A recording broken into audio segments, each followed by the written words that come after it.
você bater assim, ele, ó, ele puxa aqui, ó. É só bater assim, de lado, de lado, de lado.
Boa noite a todos. Vamos nos aquietando para iniciar o culto ao nosso Deus. Enquanto isso, usamos o prelúdio.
Mais uma vez, boa noite a todos. É uma alegria tê-los e juntos vamos, neste momento, adorar o nosso Deus pelos 22 anos da nossa igreja. Este certamente será o último aniversário neste lugar. Em breve, se Deus nos permitir, já iremos para a nossa sede nova. Essas questões de aconchego, se Deus nos permitir, melhorarão. E já dando uma informação, caso aconteça de chuva, o pessoal que está na parte descoberta pode se locomover para os corredores, as salas e continuar acompanhando normalmente, seja a exposição da palavra, seja algum outro momento. Daremos um pequeno tempo para que esse locomover não tire a sua atenção do culto ao Senhor, mas certamente o Senhor falará ao nosso coração, independente das circunstâncias. Nós vamos iniciar esse culto ao Senhor, então esteja com o coração atento a todos os atos do culto. Apesar de ser uma festa, como mencionamos ontem, 22 anos, momento de alegria para a igreja, mas é um momento em que nós vamos adorar o Senhor. Então esteja atento a todos os atos do culto. Tire as suas atenções das coisas periféricas, seja celular ou alguma outra coisa, e volte-se para adorar o nosso Deus, todos coletivamente. Vamos juntos abrir a palavra do Senhor e ler de pé o Salmo 96. Salmo 96.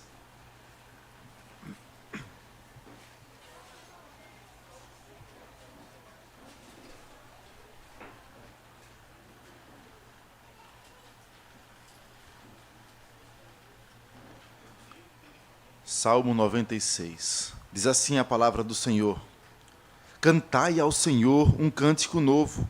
Cantai ao Senhor todas as terras. Cantai ao Senhor, bendizei o seu nome. Proclamai a sua salvação dia após dia.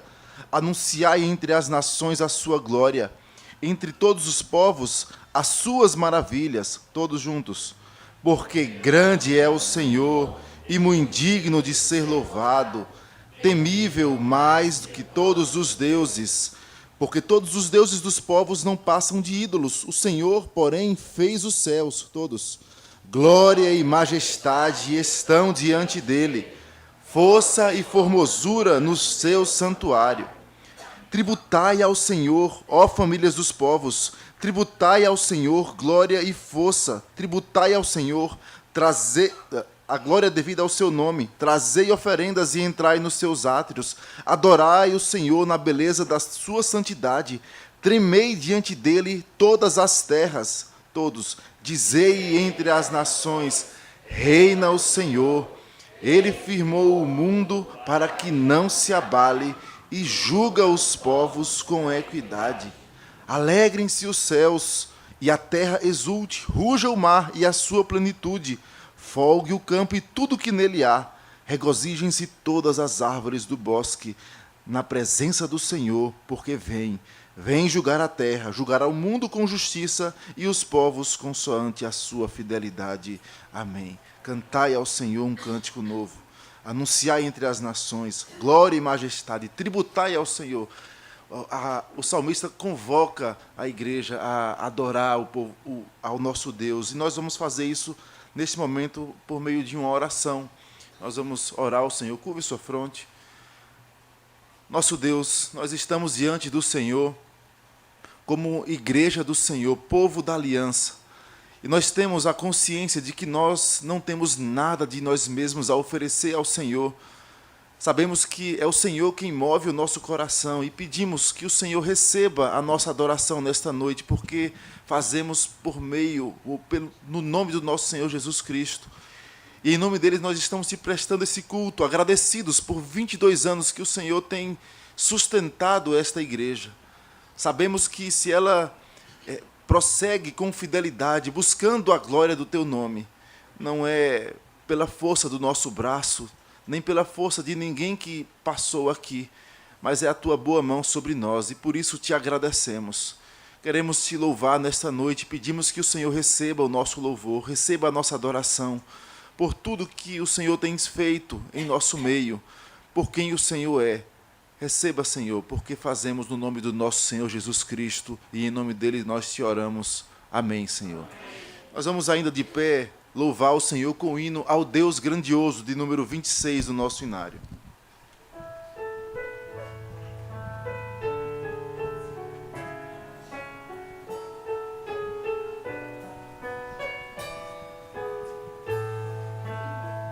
Senhor meu Deus, quando eu maravilhado os grandes feitos vejo da tua mão, estrelas, mundos e trovões rolando, a proclamar teu nome na amplidão. Canta minha alma então a ti, Senhor, grandioso és tu, grandioso és tu. Canta minha alma então a ti, Senhor, grandioso és tu, grandioso és tu. Quando atravesso bosques e florestas, ouvindo a brisa, pássaros cantar, ou vejo além montanhas altaneiras, o teu poder e glória proclamar. Canta minha alma então a ti, Senhor, grandioso és tu, grandioso és tu. Canta minha alma então a ti, Senhor, grandioso és tu, grandioso és tu. Quando percebo pena cruz maldita, por teu amor Jesus morreu por mim e me livrou do jugo do pecado, a libertando sangue carmesim. Canta minha alma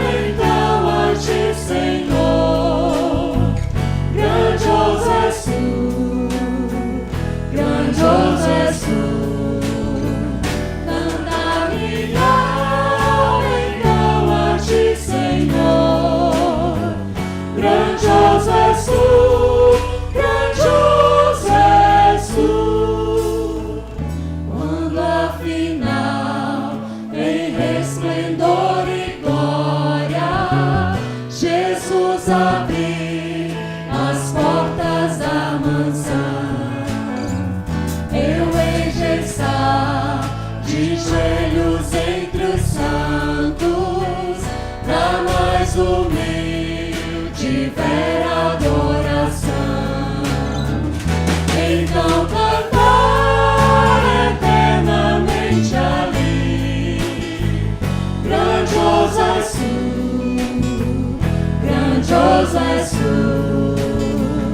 Então cantar eternamente ali, grandioso és tu, grandioso és tu.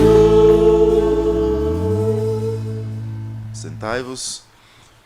Irmãos, é um momento de contrição. E vamos então abrir a palavra do Senhor na carta de Paulo aos Colossenses, capítulo 3.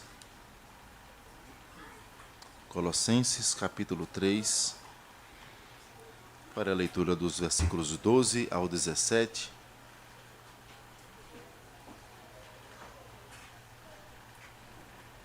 Colossenses 3, versículos 12 a 17, diz assim a palavra do Senhor. Revesti-vos, pois, como eleitos de Deus, santos e amados, de ternos afetos de misericórdia, de bondade, de humildade, de mansidão, de longanimidade. Suportai-vos uns aos outros, perdoai-vos mutuamente, caso alguém tenha motivo de queixa contra outrem. Assim como o Senhor vos perdoou, assim também perdoai vós. Acima de tudo isto, porém, esteja o amor, que é o vínculo da perfeição. Seja a paz de Cristo o árbitro em vosso coração, a qual também fostes chamados em um só corpo, e sede agradecidos. Habite ricamente em vós a palavra de Cristo. Instruí-vos e aconselhai-vos mutuamente em toda a sabedoria, louvando a Deus com salmos e hinos e cânticos espirituais, com gratidão em vosso coração. E tudo o que fizerdes, seja em palavra, seja em ação, fazei-o em nome do Senhor Jesus, dando por ele graças a Deus Pai. Irmãos, nós vamos ter um momento de contrição, de confissão de pecados, e após alguns instantes em oração silenciosa, eu peço ao reverendo Amadeu que nos dirija nesta oração de confissão ao nosso Deus.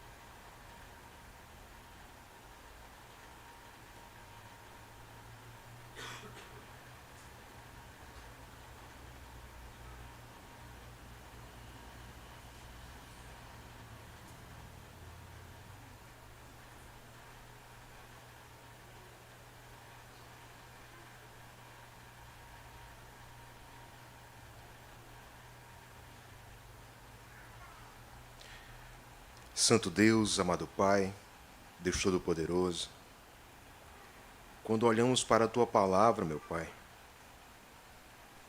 percebemos um Deus santo, sentimos que o Senhor é um Deus santo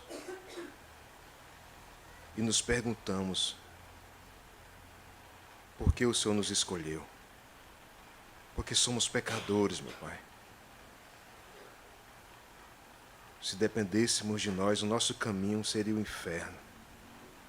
Mas pela Tua graça e misericórdia, pela Tua bondade, pelo Deus maravilhoso que o Senhor é, o Senhor nos resgatou. O Senhor nos tirou de um lamaçal de pecados, meu Pai. E sabemos que é graça Tua, meu Deus. O Senhor nos faz ser uma nova criatura. Mas apesar de sermos uma nova criatura, Senhor, ainda pecamos contra o Senhor. Ainda te desobedecemos, meu Pai. E reconhecendo isso, Senhor, estamos aqui para te pedir perdão. Nos ajuda, meu Pai. Nos ajuda a cada dia mais nos parecermos com teu Filho amado.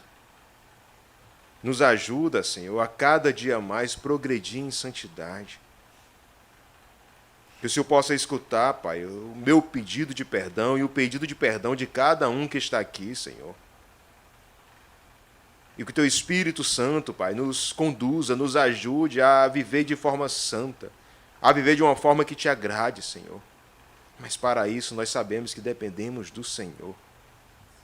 Perdoa as nossas falhas, meu Deus. Perdoa os nossos pecados, sejam no falar, no pensar, no agir. Tem misericórdia de nossas vidas, meu Pai. Santo Deus, o Senhor, pela Tua graça e misericórdia, iniciou esse trabalho aqui há 22 anos. E é bênção do Senhor, graça do Senhor. E te pedimos, Senhor, por uma bênção especial pelo reverendo Nizam, que iniciou esse trabalho aqui juntamente com alguns irmãos. Aqui eu coloco o nome de alguns, o presbítero Fernando, o presbítero Marcos. Abençoa, Pai, a essas famílias, abençoa a esses irmãos. Abençoa, meu Deus, aqueles que passaram por aqui. Abençoa, meu Deus, e traz de volta aqueles que passaram por aqui e se perderam pelo caminho, Senhor. Que onde quer que eles estejam, que o Teu Evangelho, a Tua palavra, o Teu Espírito possa fazê-los voltar para a Tua casa, Senhor. E para que eles possam vir estar conosco, Te adorando. Ajuda-os, Pai. São 22 anos, meu Deus, 22 anos de história aqui na igreja do Cambeba. E eu Te peço, Senhor, que o Senhor possa manter o nosso conselho, possa manter as famílias aqui do Cambeba em santidade, vivendo para a Tua glória, Senhor. Nos usa, meu Pai, que sejamos instrumentos nas Tuas mãos, Senhor, servos Teus. Nós Te pedimos, em nome de Cristo Jesus, o nosso Salvador. Amém.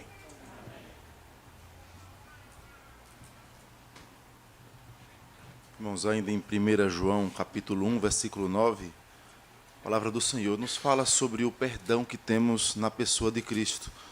A palavra do Senhor nos diz: se confessarmos os nossos pecados, Ele é fiel e justo para nos perdoar os pecados e nos purificar de toda injustiça. Em Cristo nós temos garantia de perdão. Nós vamos então nos colocar de pé e cantar cânticos de louvor ao nosso Deus.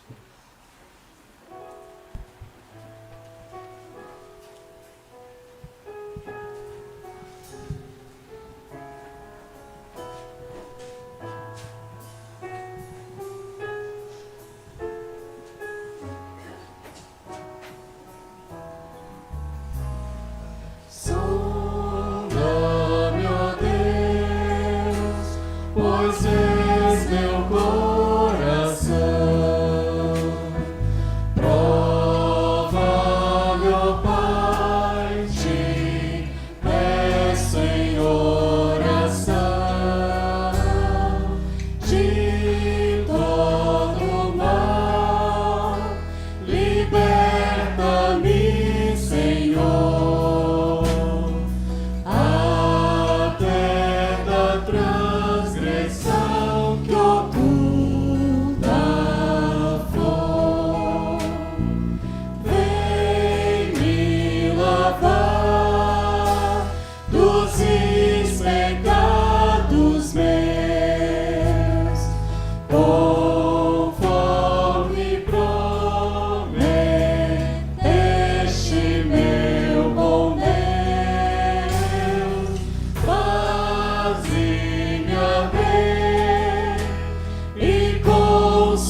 avivamento vem e recomecem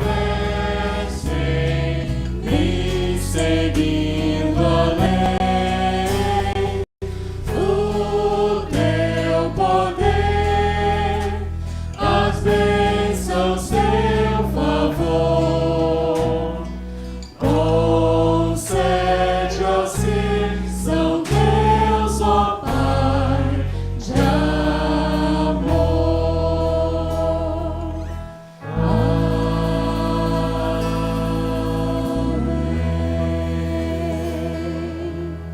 Vamos continuar louvando a nosso Deus em espírito e em verdade, com os nossos corações gratos, porque nós somos o povo do Senhor, escolhido por Ele.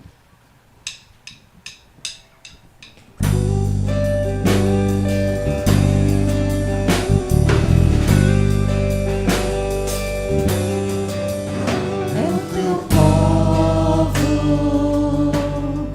aqui presente, todos numa só voz declarando que só tu és grande.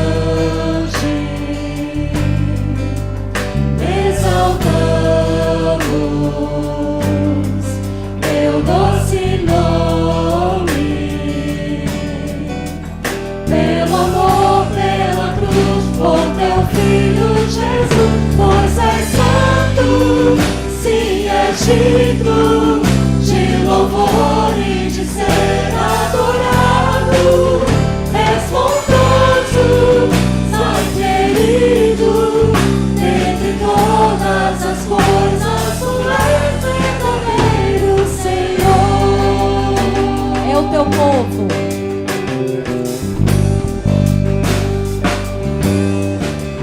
É o teu povo aqui presente,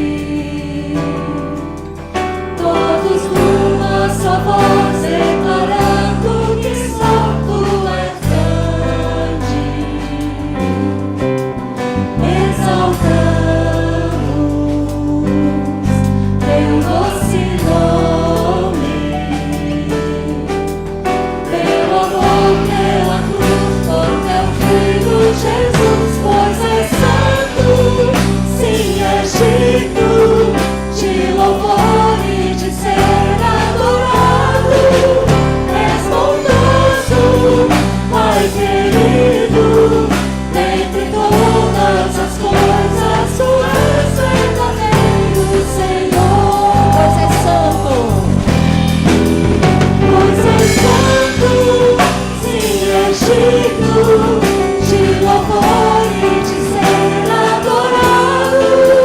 És bondoso, Pai querido, dentre todas as coisas, tu és verdadeiro Senhor.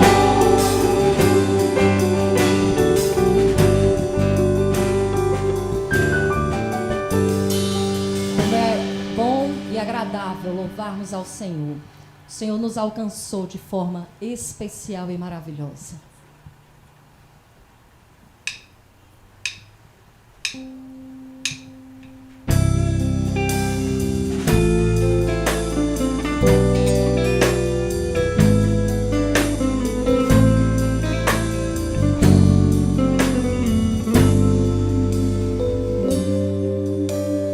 Antes eu te conhecia, de ouvir falar, mas agora de contigo andar.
mas agora de contigo andar.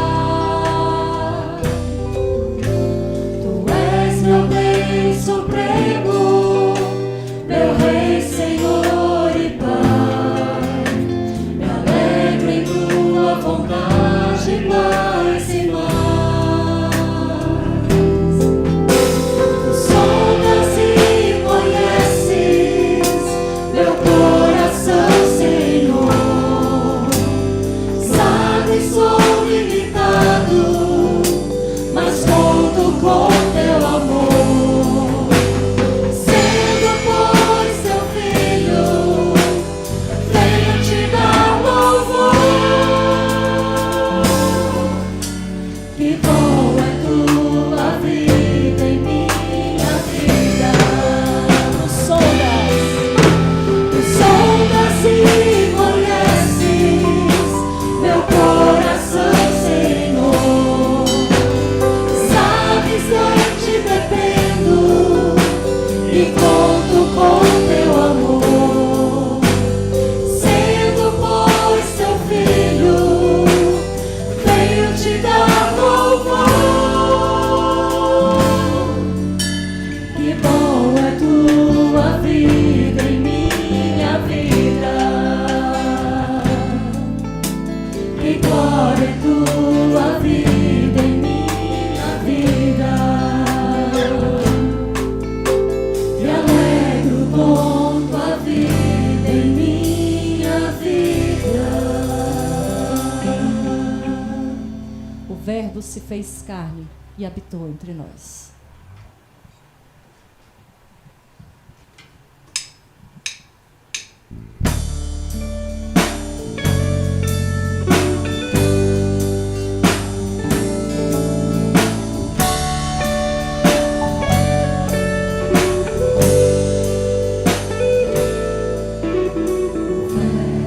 Ouviu gente e habitou entre nós.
está.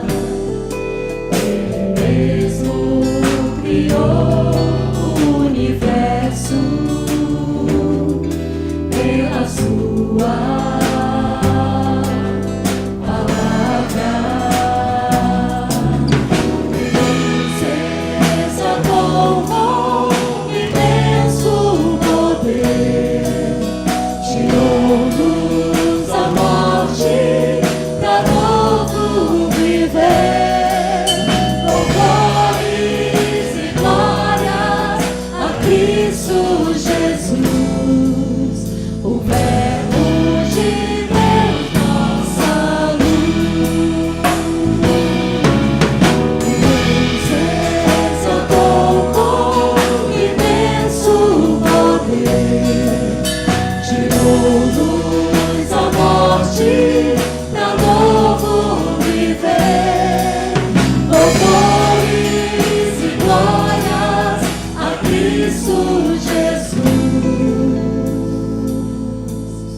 do nosso final de semana, Isaías 53.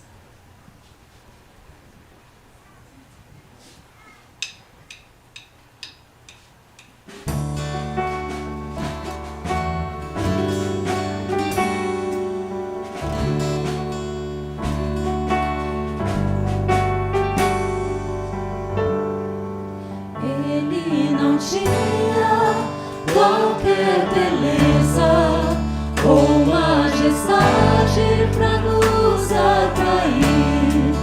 Nada havia em sua aparência para o desejarmos. O mais rejeitado entre os homens, ainda assim carregou nossas dores. O seu castigo nos traz paz, e a esperança não se esvai. A oferta pela culpa ele ofereceu, pra satisfazer o Criador. Ele morreu, pra que a sua luz em nós pudesse brilhar. O Filho do amor se entregou em nosso lugar. O mais rejeitado entre os homens, ainda assim carregou nossas dores. O seu castigo nos traz paz, e a esperança não se esvai. A oferta pela culpa ele ofereceu, pra satisfazer o Criador. Ele morreu, pra que a sua luz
Irmãos, está conosco o reverendo Weber Júnior, e ele será o mensageiro dessa noite que trará a exposição das Escrituras. Fique atento com o coração centrado na pregação da palavra do Senhor.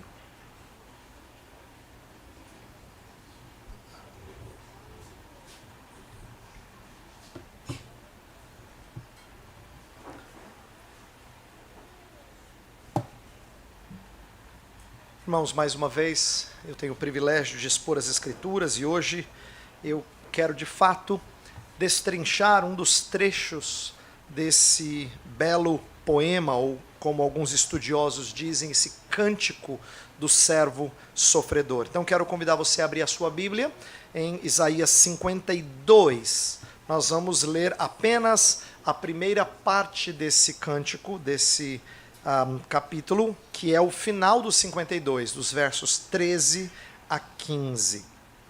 Então, Isaías 52, de 13 a 15. Ontem eu fiz a leitura do texto completo. Amanhã, para aqueles que estiverem aqui na igreja, nós vamos continuar a explorar esse capítulo, e a gente vai ler novamente inteiro e vamos fazer alguns apontamentos na escola dominical e depois terminar no culto à noite. Mas hoje eu vou pegar a primeira estrofe. Algo que eu não disse para vocês ontem, que eu quero dizer hoje, é que é comum estruturar ou dividir esse cântico em 5 estrofes de 3 versos cada. Então, final do 52, de 13 a 15 é a primeira estrofe, 53, 1 a 3, segunda, 4 a 6, terceira, 7 a 9, quarta, e 10 a 12, a quinta estrofe. Amanhã na escola dominical eu vou explicar melhor como é que essas estrofes são estruturadas e a relação que há entre elas. Mas hoje eu vou expor a primeira estrofe e espero que Deus nos abençoe. Então nós vamos ler esses 3 versos, depois eu vou orar pedindo que Deus esclareça a sua palavra e mais uma vez prove aos nossos corações que essa palavra é rica, ela é como espada de 2 gumes, ela penetra no mais profundo dos nossos recessos e ela tem capacidade de nos transformar. É assim que a gente tem que sempre pedir ao Senhor. Então acompanhe a leitura que eu vou fazer do final do capítulo 52. E eu disse ontem, e vou repetir hoje, que toda vez que eu falar Isaías 53, que é o nosso texto, eu estou me referindo ao capítulo 52, 13 até o 53, 12. Esses 3 últimos versos fazem parte do bloco, por isso que na maioria das Bíblias de vocês há uma subdivisão que começa nesse trecho aí. A Bíblia já ajuda dando o início desse trecho como um bloco só. Então a palavra de Deus diz assim: eis que o meu servo procederá com prudência, será exaltado e elevado e muito sublime. Como pasmaram muitos à vista dele, pois o seu aspecto estava muito desfigurado, mais do que o de outro qualquer, e sua aparência mais do que a dos outros filhos dos homens. Assim causará admiração às nações, e os reis fecharão a sua boca por causa dele. Porque aquilo que não lhes foi anunciado verão, e aquilo que não ouviram entenderão. Vamos orar mais uma vez, pedir a bênção do nosso Deus. Senhor, nós já te louvamos em oração e cântico, já suplicamos o teu perdão também em oração e cântico, sempre respondendo a tua palavra. E agora, após a leitura dela, nossa oração é de iluminação, é de entendimento. Este é um capítulo muito conhecido de muitos crentes, Senhor. E todas as vezes que nós lemos um texto conhecido, nós corremos o risco de acharmos que nós já ouvimos o que tem que ser dito, o que tem que ser ensinado. Portanto, dispõe o nosso coração hoje à noite, para que nós ouçamos tua voz, talvez ensinando-nos coisa que nós não sabíamos. Ou se nós já aprendemos essas verdades, que elas venham a falar conosco de forma diferente. Que nós sejamos encorajados, edificados pelo teu Espírito. Abençoa a mim também, Senhor. E abençoa aqueles que ouvem a proclamação da tua palavra. Essa é a nossa oração. No nome de Jesus. Amém. Irmãos, eu falei ontem que nosso objetivo ao estudar esse capítulo é aprender ou mergulhar um pouco na figura do servo. o servo sofredor, esse servo do capítulo 53. E ao aprender sobre o servo, o meu desejo é explorar um pouco mais do Evangelho. E eu falei ontem mais de uma vez, e eu vou repetir, que quando eu falo do Evangelho, eu estou me referindo tanto à obra de Jesus Cristo em nosso favor, ou por nós, quanto à obra de Jesus Cristo pelo seu Espírito em nós. E é importante isso, por quê? Do contrário, a gente acha que uma pregação cristocêntrica seria aquela que termina na cruz. E você diz, que lindo. Sim, mas o que a cruz faz com você e em você? O que a ressurreição produz em você e transforma e faz coisas através de você? Então, eu estou querendo que vocês compreendam que uma pregação que leva a Cristo não apenas fala daquilo que Cristo faz por nós, mas também daquilo que Cristo faz em nós. Bem, nós vamos ver na mensagem de hoje, eu já vou direto ao ponto, porque eu quero explorar o resto do tempo com os pontos que eu vou estabelecer aqui. Nós vamos ver como esse servo inverte o padrão do que nós estamos acostumados a pensar.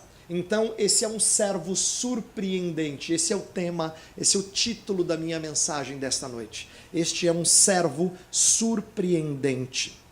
Agora eu explicar por que ele é surpreendente. Mas antes de explicar, deixa eu dizer que o meu ponto vai ser levantar aqui um tema super conhecido e familiar entre nós, que é a cruz de Cristo, sempre tem riquezas a serem exploradas. Nós precisamos aprender a riqueza da cruz de Cristo. Então, a surpresa do nosso texto, ela está presente em alguns tipos de palavreados diferentes. Primeiro, veja as palavras-chave do texto que eu quero destacar com vocês. Se você olhar para o versículo 14, fala como pasmaram muitos. A ideia de surpresa. No versículo 15 diz que reis fecharão a sua boca. A ideia de surpresa, de espanto. E causará admiração. No versículo 15, também pode ser uma expressão que aponta para espanto. Bem, então existem expressões no texto que falam de surpresa. Esse servo de alguma forma surpreende, nós vamos ver como. Mas não é só pelas palavras que a gente percebe a surpresa causada por esse servo, mas também por causa da temática. Afinal de contas, essa estrofe, essa primeira estrofe do cântico do servo sofredor, é uma estrofe que fala que o servo é exaltado a rei, coisa que não é muito comum de se enxergar na história desse mundo. A gente vai explorar essa temática. Além disso, a gente vai ver que gentios acabam vendo e entendendo aquilo que não haviam procurado. Isto é, aquilo que eles não tinham buscado. Então a mensagem nessa noite tem basicamente 2 pontos. Como eu falei ontem, eu vou explorar novamente 2 pontos e nós vamos tirar algumas lições desses 2 pontos. Em primeiro lugar, eu quero mostrar como o servo ele é surpreendente porque aquele que é servo é feito sublime. Pensa na ideia de um servo se tornar um soberano. Um servo que é muitíssimo exaltado. Ou a história de um escravo, quando você ouve servo, não pense só em funcionário, tá? Essa é uma palavra, uma tradução fraca. Pense em escravo. Imagine um escravo chegando a ser rei. Essa é a primeira surpresa do texto. O segundo aspecto que a gente vai explorar é que esse servo é surpreendente porque ele é rejeitado pelos seus, mas ele é abraçado por aqueles que estavam distantes. Quem diria? Veio para os que eram seus e os seus não o receberam. Mas ele vai ser abraçado por aqueles que estão distantes dele. Então, ele atinge quem nós não imaginávamos seriam atingidos. Esses 2 pontos, então, que vão guiar esta mensagem, eles mostram para nós que o servo, ele é um exemplo de como o evangelho é contraintuitivo. O evangelho é contraintuitivo, isto é, ele não se alinha às nossas percepções naturais. Quando eu falo que ele é contraintuitivo, eu quero dizer que o evangelho, ele é surpreendente a todo pecador, até para aqueles que estão no corpo de Cristo. Por quê? Porque o Evangelho transforma a nossa maneira de pensar. Então, até para quem já é crente, o Evangelho é surpreendente. Certamente é surpreendente para aqueles que estão fora. Quantas vezes você já não viu as pessoas serem convidadas a participar de alguma coisa na igreja e aí ele esperar que ele tem que pagar alguma coisa? Fala, não, fique tranquilo, não tem que pagar nada. Né? As coisas gratuitas são meio estranhas, surpreendentes para as pessoas. Mas não é só para eles que é surpresa, até para você e para mim. E isso me leva a dizer a você que o Evangelho não é apenas a mensagem para os iniciantes na fé, mas também é a mensagem para aqueles que já caminham com Cristo há algum tempo. Sabe por que é importante eu destacar isso? Porque eu e você somos parte de uma cultura que diz assim, pastor pregou no sábado, lá no Cambeba. É mesmo? Como é que foi a pregação? Foi evangelística. O que a gente pensou? Foi dirigida para os descrentes. Agora presta atenção. Se quando tem descrente aqui, eu prego de forma evangelística, e quando tem crente eu prego o quê? Eu tenho que pregar o Evangelho também. A gente não deixa de pregar o Evangelho só porque a gente está numa igreja reunida de pessoas que temem o nome de Cristo. Então o Evangelho não é só aquela matéria introdutória que você faz no primeiro semestre da faculdade de Jesus. O Evangelho é aquela matéria super especializada que você faz no doutorado. E que você diz assim, uau! E eu achava que eu conhecia as verdades do Senhor. Então, nesta noite, a gente vai mergulhar no Evangelho, e claro que não vamos explorar todas as suas riquezas, mas é meu desejo que a gente veja a surpresa desse servo e como ele surpreende outros. Vamos começar com o fato dele ser exaltado, ir de servo a rei. Vamos olhar para a sublimidade do servo, esse é o meu primeiro ponto. Veja só, o texto começa com um alerta. No português é traduzido por eis. Eis é uma palavra assim meio antiquada. Quem é que fala eis hoje em dia? Né? Eis é uma coisa assim, quando você ouve, você fala assim, ô vó. A gente não fala mais assim. Mas o conceito é preste atenção. Atente para algo agora. É como se fosse assim um ponto de exclamação antes de começar a frase. Você dizer, opa, acho que é importante. Né? E ele começa dizendo, eis que o meu servo procederá com prudência, será exaltado e elevado e será muito sublime. Olha como o finalzinho do verso 3 já mostra uma repetição de conceitos de exaltação. 3 palavras, exaltado, elevado, muito sublime. Essa é a ideia de ênfase. Tá? Na língua hebraica, você não tem elevadíssimo, não existe superlativo. Então, quando o hebreu queria falar que alguém era muito sublime ou muito elevado, ele falava elevado, elevado. Ele repetia conceitos. Por isso que quando a gente ouve santo, santo, santo é o Senhor dos Exércitos, é porque a ênfase destaca a sublimidade da santidade desse Deus. Então, veja só, exaltado, elevado, muito sublime, é a ênfase, são palavras para mostrar a glória desse servo. Inclusive, um comentarista faz uma observação muito interessante quando ele diz que as 2 primeiras palavras, que é o exaltado e o elevado, no resto de Isaías, aparece 4 vezes, ou melhor, mais 3 vezes além dessa, então 4 ao todo. E nas 3 outras vezes são termos usados para se referir a Deus. Então, esse servo está recebendo um status de divindade, por assim dizer. Então, a primeira surpresa do texto é que um servo se tornaria elevadíssimo. Agora, entenda por que isso é surpresa.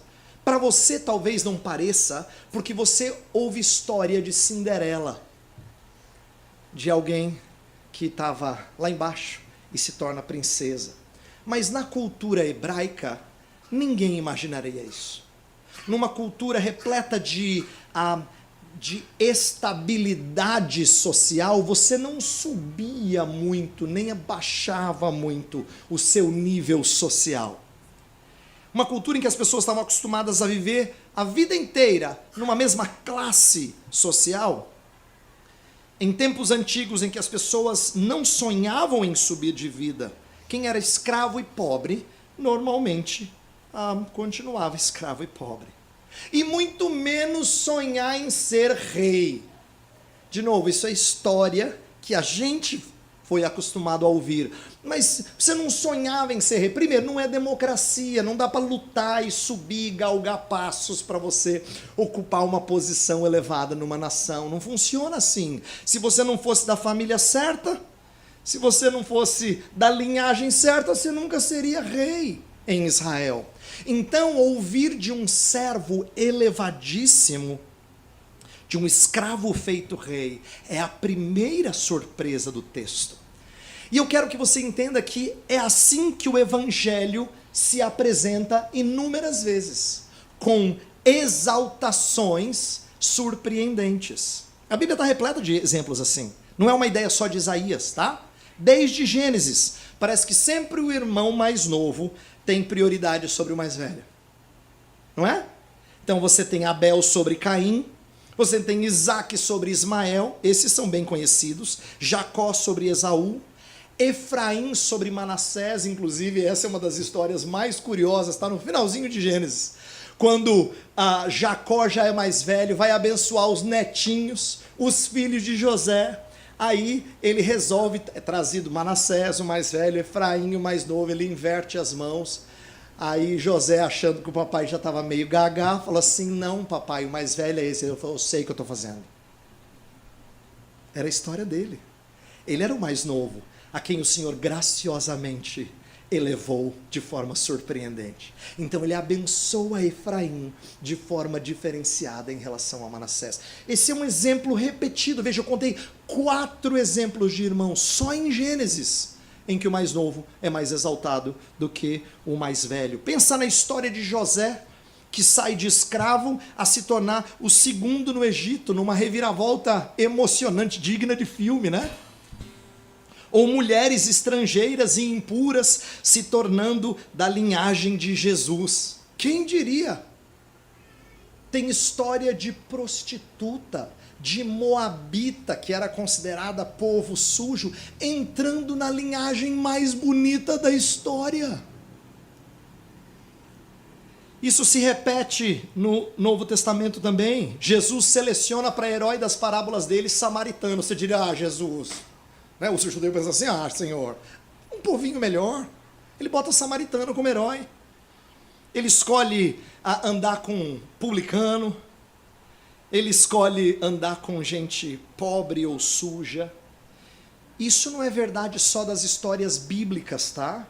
Eu queria que você entendesse que esse tipo de exaltação surpreendente é a história do Evangelho na sua vida também. Você faz parte de alguém surpreendentemente exaltado. Não vou pedir para você dar uma olhada ao redor, porque senão você vai ver um timeco muito ruim reunido por Jesus esta noite. Mas só para você não olhar feio para seu irmão ou para o seu irmão. Paulo falou assim, não foram muitos de nobre nascimento chamados. Nem muitos bons, viu? Nem muitos dignos. Nada disso. Por quê? Porque o Senhor queria envergonhar os que são alguma coisa. Então, quando Paulo fala aos de Corinto, que se achavam espirituais, falou, olha, o Senhor Deus não chamou muitos nobres. Estava falando dos de Corinto, estava falando da gente também. Isso é verdade de nós. É de um time de deploráveis que Deus levanta reis para reinarem com ele sobre a terra. Apocalipse, capítulo 5, fala assim. Então, essa é a primeira surpresa. Agora, eu preciso deixar claro uma coisa. Antes que você tire uma conclusão equivocada, o servo, ele é digno. E o texto faz questão de destacar que esse servo, ele tem qualidades que merecem exaltação. O texto começa, eis que o meu servo procederá com prudência. A palavra aqui, o verbo de proceder com prudência, é algo que tem a ver com compreensão, com sabedoria, com prosperidade. Então, o cântico faz questão de dizer que esse servo, ele é servo, é verdade, ele está numa posição de servo, mas ele é digno. Ele é digno. Ele em si mesmo não é desprezível. Então, antes que você comece a ler o texto e conclua dizendo, mas esse cara deve ser ruim, porque ele sofreu. Estilo história de Jó, né? Em que os amigos assim, Jó, o que você fez de besteira? Porque Deus está pesando a mão sobre você. Deve ter feito alguma besteira muito grande. Então, antes que a gente conclua assim, o texto começa dizendo que esse servo é totalmente digno. Ele é exemplar, seu procedimento é admirável, ele é digno de recompensa. A única coisa que o servo merece é louvor e exaltação. E é por isso que ele é bem sucedido. Afinal de contas, em Provérbios, Provérbios sempre ensina que o caminho da sabedoria é um caminho de sucesso espiritual, é um caminho de florescimento de vida humana. Então, é importante a gente destacar isso, porque na sabedoria do Espírito inspirador, o profeta apresenta a integridade do servo antes de mergulhar na descrição do seu sofrimento próprio de um criminoso. Então, antes de começar toda essa poesia em que ele vai tratar do sofrimento tão duro e tão vil, como se fosse digno de um criminoso, ele destaca a sua dignidade. Inclusive, nós temos um insight semelhante no Evangelho de João. Não foi só Isaías que quis destacar a nobreza desse servo. No Evangelho de João, Deus tirou palavras de um ímpio, chamado Pilatos, quando julgando a Jesus Cristo, ele repetiu 3 vezes, eu não acho nele crime algum. Eu não acho nele crime algum. Eu não acho nele crime algum. E ainda assim o entrega para ser castigado. Veja, como ele é digno, a sua exaltação é justa. A nossa exaltação é graça, mas a dele não. A dele é justa. Ele conquista por obediência. É por isso que Filipenses 2, um texto que a gente leu na liturgia ontem, fala assim, que ele humilhou-se e foi obediente até a morte, morte de cruz. E o texto continua dizendo, por isso Deus o exaltou com o nome acima de todo nome. A ideia é que a sua humilhação é o que torna apto a agora ser exaltado, porque ele foi obediente até a última consequência. Hebreus diz que Jesus Cristo, em troca da alegria que lhe estava proposta, suportou a ignomínia da cruz.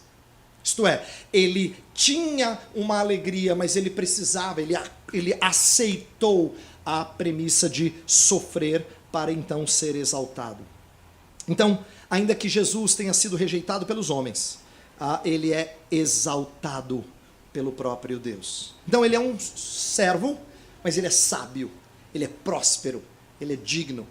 Agora, a prosperidade do sábio não é nenhuma surpresa. Como eu falei, Provérbios está cansado de repetir esse conceito. Agora, que um sábio exaltado deve-se sofrer é uma outra surpresa do texto. Porque você não deveria fazer sofrer um sábio digno exaltado. Isso não faz nenhum sentido. Mas o texto vai mostrar uma espécie de modus operandi divino que choca pessoas pela sua aparente contradição. Veja, o que eu quero dizer aqui é que a gente não precisa se chocar só a imagens de sofrimento, embora as imagens descritas nesse texto sejam muito chocantes. Para lembrar os que são um pouquinho mais velhos aqui, os jovenzinhos não vão se lembrar quando saiu o filme A Paixão de Cristo, muita gente que assistiu ficou surpresa com quanto sangue e quanta expressividade. Mas o meu ponto aqui não é falar da imagem em si, embora ela tenha o seu lugar, mas é o fato de sofrimento ser apresentado como o caminho pelo qual Deus vai exaltar esse servo. Isso é surpreendente. Imagina, vou exaltar você, aí eu te humilho publicamente. Isso não é o normal que a gente esperaria de ser exaltado. Essa não é a maneira da gente pensar que seria um caminho rumo à exaltação. Então, esse é uma das surpresas desse texto. É que a exaltação acontece por meio da humilhação. Inclusive, esse texto começa com exaltação e ele termina, a última estrofe, a gente deve falar dela amanhã. A última estrofe também tem exaltação, mas no meio do texto só tem humilhação. Ele é amassado vez após vez, mostrando pra gente que a trajetória entre o início e o final do cântico é só de sofrimento. Sabe, essa não é a trajetória de sucesso a qual a gente está acostumado. Por isso que eu digo que isso é surpreendente até pra gente. Veja, se eu contasse para você uma história de sucesso de um jovem que começou trabalhando como office boy lá na empresa, depois ele se tornou supervisor, funcionário lá, depois ele conseguiu a posição de gerente, até o momento que ele se torna CEO da empresa e compra ações para se tornar um sócio. Você veria uma história bonita, daquelas de contar em filmes. O cara sai daqui de baixo e chegou lá em cima. No mundo dos esportes ou da fama, as pessoas sempre alcançam gradativamente mais espaço à medida que elas avançam da esfera regional até conseguirem um alcance internacional. Essas são as histórias normais. Sair daqui de baixo e chegar lá em cima. Mas a gente não está acostumado a uma história que, para chegar lá em cima, você tenha que ser afundado ainda mais. Essa história é surpreendente. A história desse servo é de alcançar fama por meio da vergonha, vitória por meio da derrota e sucesso por meio do fracasso. Isso é muito esquisito, muito contraintuitivo. Mas essa história também é repetida na Escritura várias vezes. Olha que legal. Lembra que a história de José começa como um jovem que era tão exaltado na casa do seu pai que ele é tratado como filho especial e ganhou até uma roupa diferente? Pois esse José que começa exaltado é humilhado durante a sua trajetória para no final se tornar o segundo no Egito. Outra história parecida, como é que Jó começa? Um homem rico, muitos filhos, mais admirado da sua região. Aí a história toda é ele sendo humilhado, para no final a Escritura dizer assim, ele depois teve mais posse do que ele tinha no começo.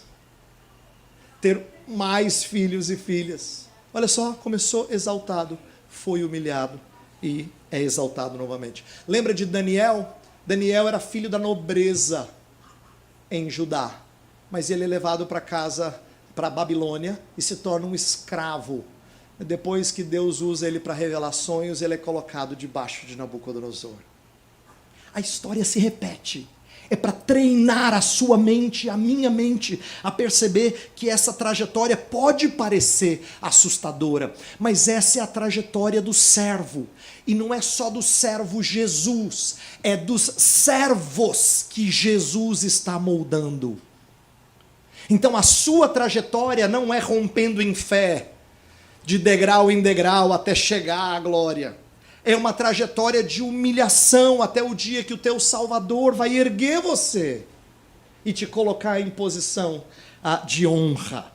Eu quero que você saiba disso e que isso vire conforto para quem acha que Deus só está reservando dor e sofrimento para ele. Eu acho que Deus não tem esse sucesso para mim não, pastor, que a coisa está feia. Está feia porque esse é o meio da história. É assim mesmo, irmão. É assim mesmo. Ainda que esse mundo nos reserve tristezas e humilhação, quem confia no Senhor há de ser exaltado pelo próprio Senhor. Então entenda isso. Essa trajetória é comum. Ela aparece na Escritura, ela é a trajetória de Jesus. E ela também será a sua trajetória. Uma outra surpresa no texto, ainda no nosso primeiro ponto, é a exaltação desse que é desfigurado. Você viu como o texto no versículo 14 começa?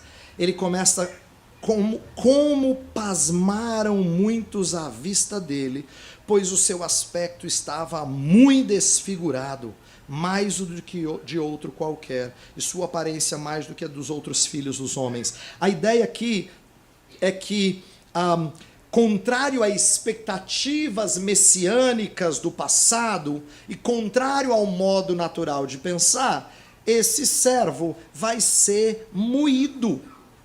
Ele vai passar por um tratamento desumano. A ideia de ficar desfigurado aqui é de ficar invalidado. Alguns traduzem aqui como o animal impróprio para o sacrifício. Essa é a ideia de desfigurado. Ele é defeituoso. Ele não deveria ter sido colocado em posição de honra.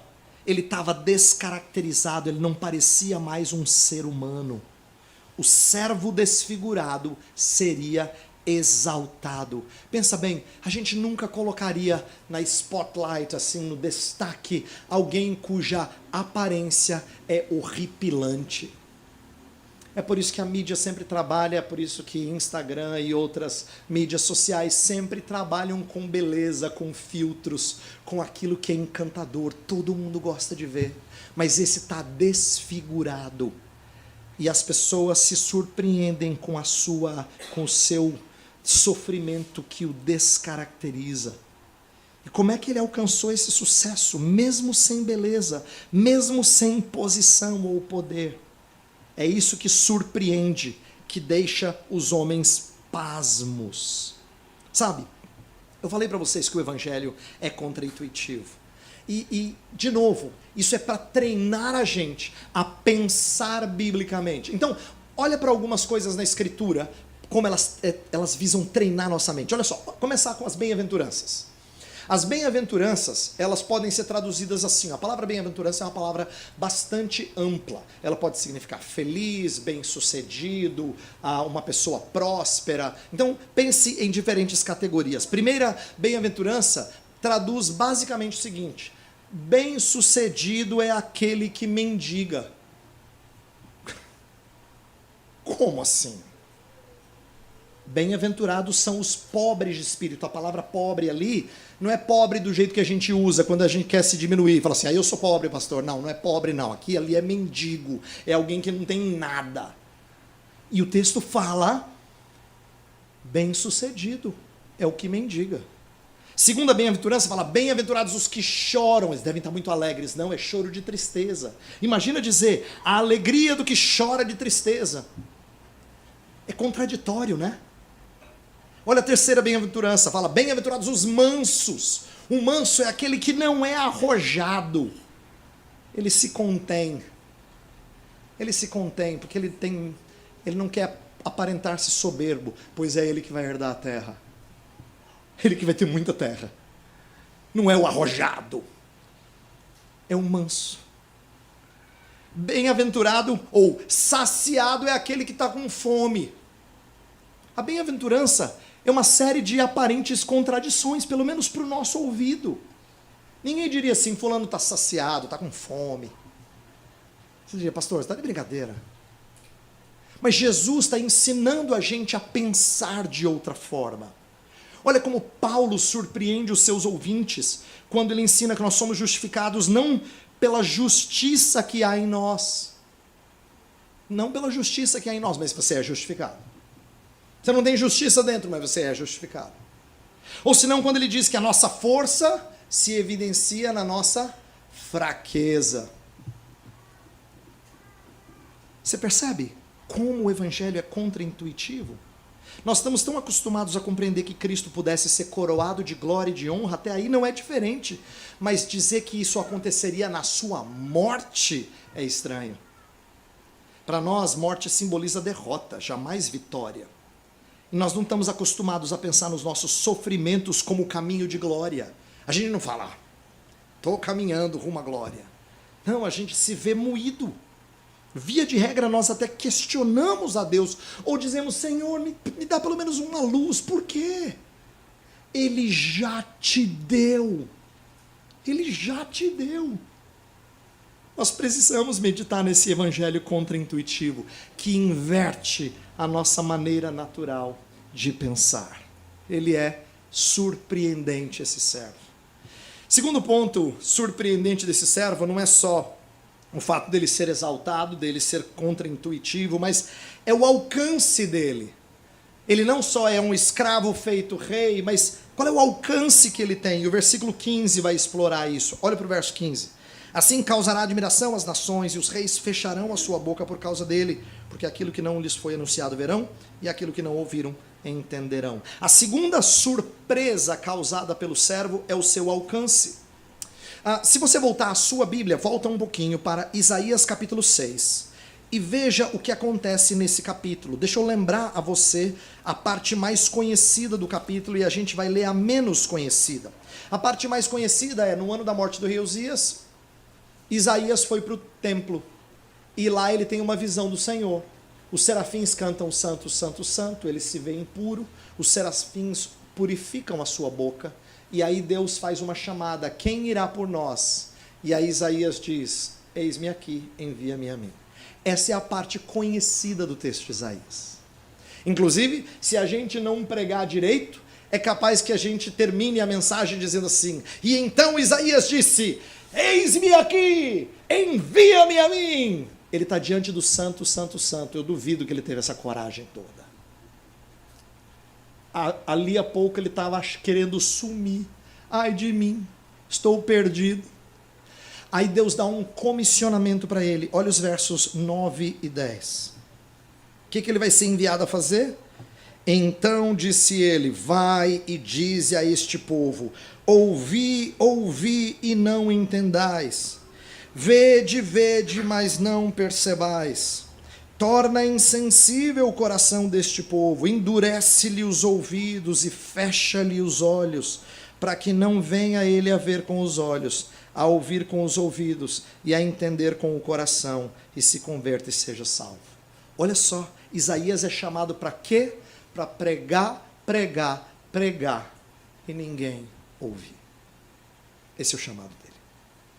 Pregar, pregar, pregar, e não ter olhos abertos. Mas, quando a gente vai para a obra do servo, no versículo 15, olha o que acontece. Aquilo, segunda parte do versículo 15, voltando para Isaías 52. Aquilo que não lhes foi anunciado, verão. E aquilo que não ouviram, entenderão. É como se o texto estivesse dizendo para a gente que o Israel incrédulo que não ouviu a pregação de Isaías será muitíssimo, o pregador vai ser muitíssimo abençoado. Deus vai inverter a maldição sobre aqueles que eram incrédulos. Enquanto os que deveriam entender são endurecidos, os que nem procuravam por Jesus são iluminados pelo Evangelho. Se você for com a sua Bíblia agora para Isaías 65, você vai ver um outro texto desse tipo, de surpresa.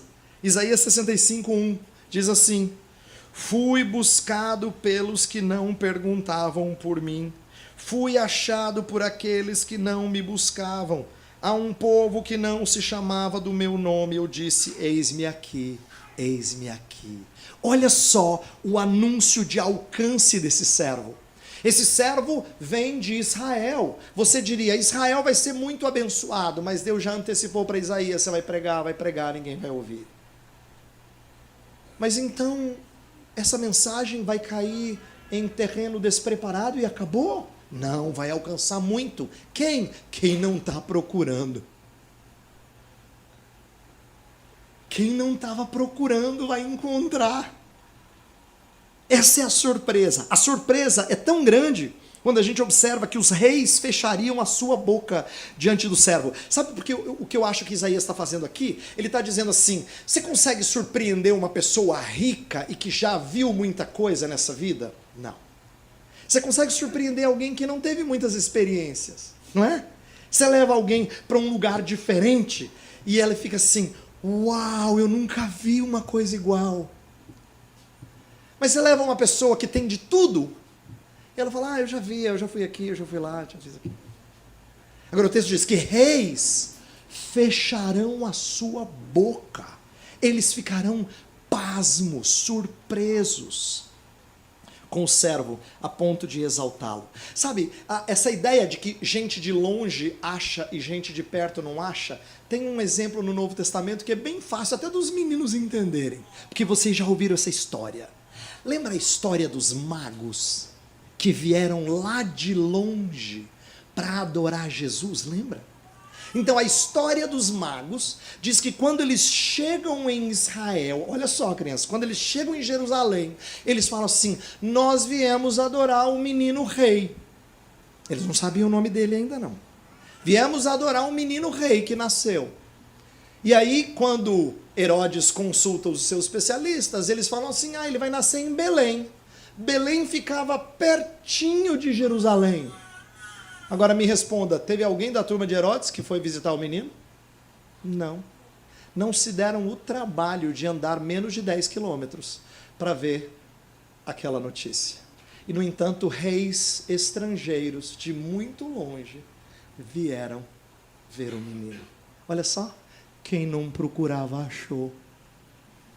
E quem estava na terra não ouviu e não teve seus olhos abertos. Essa é a história do Evangelho contra-intuitivo. Essa é a história do Evangelho. O texto, inclusive, vai continuar dizendo que, no início do versículo 15, tem um verbo que é motivo de bastante disputa, causará admiração. É um verbo que pode ser traduzido por aspergirá. Inclusive, eu acho que essa é uma boa tradução do texto, porque mostra a ideia do porquê os gentios, os reis das nações, estão espantados. Afinal de contas, o servo vai purificá-los por meio de sofrimento. É por isso que eles ficam pasmos. E várias vezes a gente lê no Novo Testamento de que o sangue de Jesus, aspergido sobre as pessoas, purifica essas pessoas. Então eu acho que a ideia de aspersão aqui, de purificar, faz sentido. Esse é um outro aspecto surpreendente no texto. Porque o que a gente imaginaria? Um servo chegando diante dos reis, os reis iriam abençoá-lo. É o contrário. Quem abençoa é o servo. Ao invés do rei todo pomposo ser bênção na vida do servo, é o servo que é bênção na vida dos reis, purificando-os.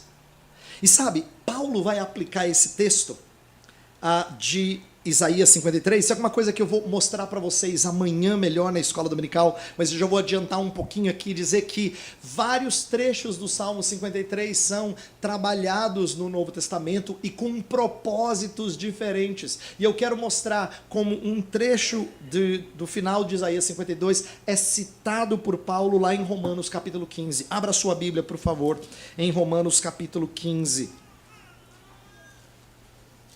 No final dessa epístola repleta de teologia rica, o apóstolo Paulo vai citar o finalzinho do capítulo 52. Veja o que ele diz no versículos 20 e 21. Esforçando-me deste modo por pregar o evangelho, não onde Cristo já fora anunciado, para não edificar sobre fundamento alheio. Antes, como está escrito, hão de vê-lo aqueles que não tiveram notícia dele, e compreendê-lo os que nada tinham ouvido ao seu respeito. Isso aqui é Isaías 52, 15. Ele está citando o finalzinho do nosso texto aqui, para poder provar um ponto. Olha como é que Paulo aplica isso. Paulo tinha um grande objetivo de levar o evangelho aos gentios. Ele queria apresentar os gentios como oferta suave, agradável ao Senhor. Olha para o verso 16. Para que eu seja ministro de Cristo Jesus entre os gentios, no sagrado encargo de anunciar o evangelho de Deus, de modo que a oferta dele seja aceitável, uma vez santificada pelo Espírito Santo. Então, Paulo quer trabalhar para que os gentios sejam alcançados e sejam entregues a Deus como oferta agradável. Ele, na verdade, se vê como um cumprimento de uma expectativa de Isaías, de que haveria luz para os gentios. Eu mencionei isso ontem, tem um dos cânticos do servo que fala desse servo, tu serás luz para os gentios. Tem um determinado momento da história, no livro de Atos, quando Paulo prega para judeus, e judeus não querem. Ele está em Antioquia da Pisídia, e aí expulsam ele da sinagoga, e não querem mais ouvir. Aí ele diz, pois bem, agora eu vou para os gentios. Tira o pó da terra E aí ele cita esse texto, esse cântico de Isaías 42 para dizer: eu vou ser parte desse cumprimento, vou levar o evangelho para os gentios. Então o apóstolo se vê como parte desta obra. Os gentios não buscavam a justificação, não procuravam a redenção do Senhor, não eram um povo. E, no entanto, eles agora são incluídos, conforme Isaías 52:15 já tinha antecipado. Queridos, foi assim que o evangelho chegou até a nossa região, qualquer que seja a sua região. Deus um dia usou pessoas que foram a gente que não procurava. É assim que chegou no nosso país, é assim que chegou no Ceará, é assim que chegou em qualquer canto deste mundo. Mas eu estou querendo que você compreenda o princípio de levar a quem não espera. E tem um princípio aqui que eu quero aplicar a você. Paulo tem um desejo muito grande de ser patrocinado pela igreja de Roma para ir para lugares em que o evangelho não foi levado. Aí você diz: ai pastor, eu não sinto que eu tenho esse chamado. Tudo bem, escuta agora, porque o que eu vou falar é para você. Ainda que você não se veja um missionário como Paulo, Deus colocou você diante de pessoas com as quais você pode trabalhar da maneira semelhante a Paulo, na forma como você testemunha, evangeliza e discipula. Como, pastor? Pense em aproximar-se de pessoas que não são parecidas com você, para que você diga que está fazendo isso por amor ao evangelho. Estou falando de aproximar-se de gente que não é parecida com você, porque nós temos o costume de conviver com gente que tem afinidade conosco. Olha para os seus amigos e amigas. Eles são muito parecidos com você. Na verdade, você se aproximou deles porque tem muito em comum. Eles gostam de coisas que você gosta. Eles fazem coisas que você faz. Não é comum nós termos amigos totalmente diferentes de nós, que não curtem os mesmos hobbies, que não têm os mesmos prazeres. E sabe, gente do mundo também se junta com gente parecida. O que o evangelho tem que fazer de diferente em nós é provocar a gente a fazer como o nosso Salvador, que andou com gente muito diferente dele. Não é verdade? A escolha que Jesus fez dos seus amigos trouxe até má fama. Ele foi chamado de glutão, né? Beberrão, amigo de pecadores. Por quê? Porque ele convivia com gente diferente, para mostrar que o que o movia a isso era o evangelho. Jesus fez isso, pois como servo que alcança, ele deveria chegar a lugares que nós não imaginávamos que poderia chegar. Mas Jesus também pode usar você, querido, e eu queria desafiar você nessa noite, para você levar o evangelho a quem não imaginava que você se aproximaria dele ou dela. Porque você não é muito parecido com ele. Você não é muito parecida com ela. Devemos ser anunciadores para aqueles que não combinam com a vida cristã, que não são as pessoas mais prováveis. E eu quero terminar dando um exemplo disso. Um exemplo bíblico que tem tudo a ver com Isaías 53. Abra sua Bíblia em Atos capítulo 8. Atos capítulo 8 é a história em que um eunuco vai ser aproximado por Filipe. Olha só, a partir do versículo 27, diz assim: eis que um etíope eunuco, alto oficial de Candace, rainha dos etíopes, o qual era superintendente de todo o seu tesouro que viera adorar em Jerusalém, estava de volta e assentado no seu carro, vinha lendo o profeta Isaías. Olha só, ele estava lendo Isaías. E o que ele está lendo? Versículo 32 e 33, veja lá. Ora, a passagem da escritura que estava lendo era esta: foi levado como ovelha a matadouro, e como um cordeiro mudo perante o seu tosqueador, assim ele não abriu a boca.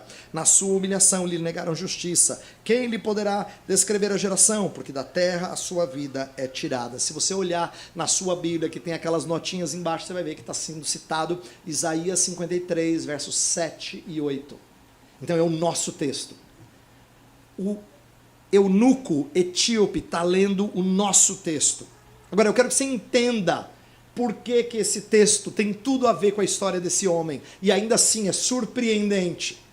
É porque ele, como um eunuco etíope, servo, superintendente de todo o tesouro da rainha, ele pode achar coisas nesse texto com as quais ele consegue se identificar. Deixa eu explicar. Esse é um homem que está intrigado. Lembra quando o Filipe chega assim, você sabe de quem está falando? Ele falou, como é que eu posso saber? Ninguém fala. Ele está falando dele, ele está falando de outro. Ele parece assim, desesperado para saber quem é esse servo. Quem é esse servo? Aí você vai dizer, por quê? Por que que ele está tão intrigado assim? É porque ele, semelhante a esse servo, ele é um alto oficial da rainha. E, portanto, ele tem privilégios na sua terra, mas quando ele vai para Jerusalém, e o texto diz que ele estava voltando de Jerusalém, versículo 26, ele provavelmente é alguém que conhece o Deus dos judeus. Ele está voltando de Jerusalém, de uma experiência bem humilhante. Você diz, por quê, pastor? Porque eunucos não podiam entrar no templo. Então imagina você na sua terra, você convive com a rainha, você cuida de todo o tesouro, as pessoas passam perto de você e dizem, esse cara é assim, ó, com a mulher lá em cima. E em Jerusalém ele é um quê? Ele é um impuro que não pode sequer entrar no templo. Um humilhado. Alguém que é desprezado no lugar com o qual ele tem alguma afinidade. Ele é grande no seu reino, mas pequeno na terra do povo de Deus. Talvez ele tivesse então alguma identificação com esse servo, porque ele sabe que esse servo é desprezado, mas esse servo é digno, não é? Então ele lê esse servo e diz assim, quem é ele? Mais para frente da história de Isaías, diz que haveria um dia em que os eunucos teriam acesso à plena adoração. Está no capítulo 56. E estrangeiros seriam feitos servos do Senhor. O que Isaías está descrevendo, de certa forma? Ele está descrevendo aquilo que no Evangelho de Lucas e em Atos vai ficar claro, de que o Cordeiro, ele vinha para purificar os gentios. É por isso que quando termina a história, o que o eunuco fala para Filipe? Diz assim, o que me impede de ser batizado agora? Ele aspergirá os povos, lembra? Que me impede de ser batizado agora? E ele então é batizado. Olha o que o texto está mostrando para a gente. Ele está mostrando que Deus integra no seu povo aquele que era desprezível à presença do Senhor. E por quê? Porque Cristo se tornou desprezível no lugar dele. Cristo é tornado desprezível para que o eunuco seja tornado digno. O servo humilhado integra vários desprezados que aqui estão e os convoca a seguir os seus passos, sendo servos em um mundo sofrido. Irmãos, minha oração é que você ajude o seu irmão, a sua irmã, a ver o Evangelho com novos olhos e a dizer como ele é surpreendente. Como ele é surpreendente. Vamos orar para que Deus nos faça amar mais esse servo e ser grato a ele. E sermos movidos a buscar pessoas por amor de Jesus. Senhor nosso Deus, nós ouvimos um pouquinho da tua palavra para sermos lembrados da história desse servo e pedimos que a tua mão nos conduza a compreender, nos dirija a enxergar ainda melhor a beleza do texto sagrado. E desperte no nosso coração, Senhor, que o teu Espírito desperte no nosso coração o desejo de se aproximar de gente que não é parecida conosco, mas com o intuito de levá-los a conhecer o servo que morreu por eles, que viveu por eles, que busca integrar desprezados por amor do Senhor. Senhor, pedimos que nós não apenas nos surpreendamos com o Evangelho, que tenhamos o prazer de levar pessoas para que elas também sejam surpreendidas, para que isso cause admiração nelas, para que elas fiquem pasmas diante daquilo que Jesus Cristo fez em favor delas. Ó Senhor, Abençoa esta igreja, para que nos próximos anos de vida ela seja conhecida não apenas porque o Senhor tem bondosamente trazido pessoas de outras igrejas, mas que ela seja conhecida porque ela leva o evangelho a quem não buscava. Ela leva a quem não buscava.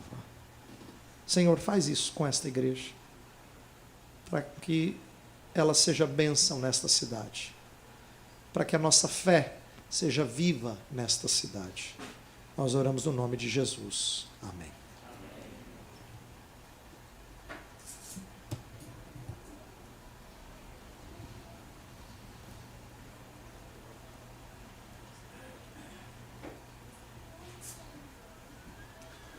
Vamos colocar de pé, irmãos, receber a bênção, pedir ao pastor Amadeu que impetre a bênção apostólica.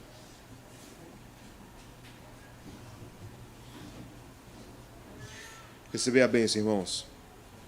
Que a graça do nosso Senhor e Salvador Jesus Cristo, o amor de Deus, nosso eterno Pai, que a comunhão e as consolações do Espírito Santo de Deus estejam sobre todos nós, sobre todo o povo de Deus, hoje e para todo sempre. Amém.